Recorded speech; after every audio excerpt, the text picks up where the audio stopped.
Then why is CNN constantly like Russia this, Russia that? Because it's ratings. Because it's ratings? Our ratings are incredible right now. But honestly, you think the whole Russia shit is just like bullshit? Could be bullshit. I mean, it's mostly bullshit right now. Like, we don't have any big giant proof. I just feel like they don't really have it, but they want to keep digging. Mm-hmm. And so I think the president is probably right to say, like, look, you are witch hunting me. Like, you have no smoking gun.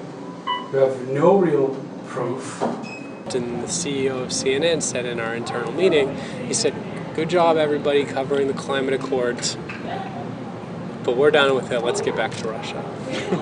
Then why is CNN constantly like Russia this, Russia that? Because it's ratings. But honestly, you think the whole Russia shit is just like bullshit? It's mostly bullshit right now.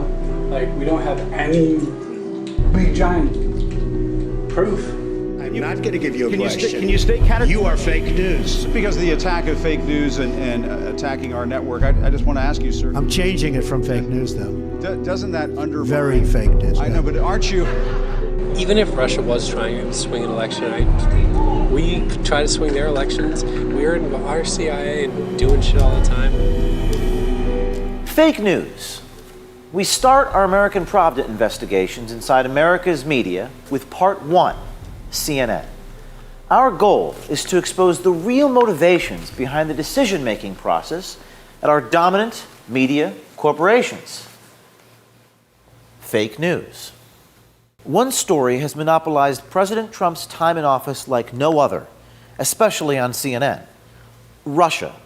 In fact, since the inauguration, CNN has mentioned Russia on their air nearly 16,000 times.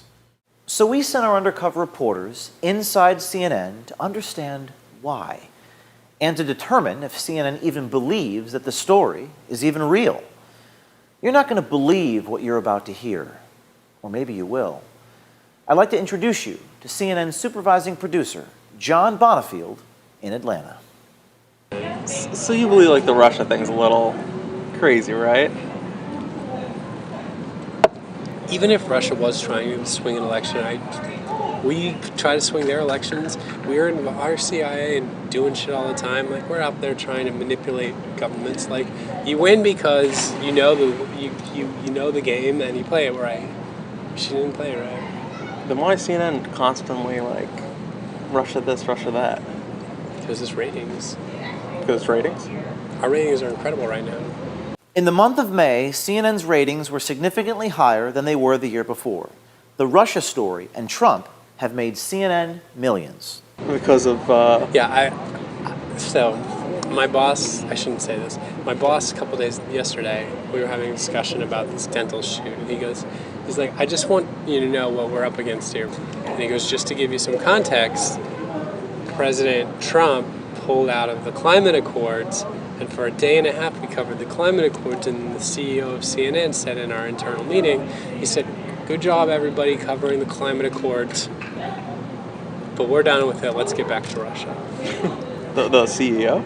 Yeah. Oh my God. So even the climate accords, he was like, okay, a day or so, but we're moving back to Russia. Bonifield says CNN's CEO Jeff Zucker demanded that his news channel get back to the ratings winner that Russia is for CNN. Was that an editorial call or a business call? So I understand it's all ratings, right? Oh, it's a business. It's a business. People are like, the media has like an ethical... But all the nice cutesy little ethics that used to get talked about in journalism school, you're just like, that's adorable. That's adorable. Yeah, this is a business. Especially cable news. You know, cable news isn't the New York Times, and it's not even like NBC News. NBC News still gets 20 million viewers a night. Cable news is getting 1 million. Mm-hmm. So, they gotta do what they gotta do to make their money, I think. And so I love the news business, but I find it so I'm fascinating. very cynical about it. At the same time, so are most of my colleagues. Yeah, it's like I'm not alone. Bonifield has worked for CNN as a journalist and producer for nearly 15 years.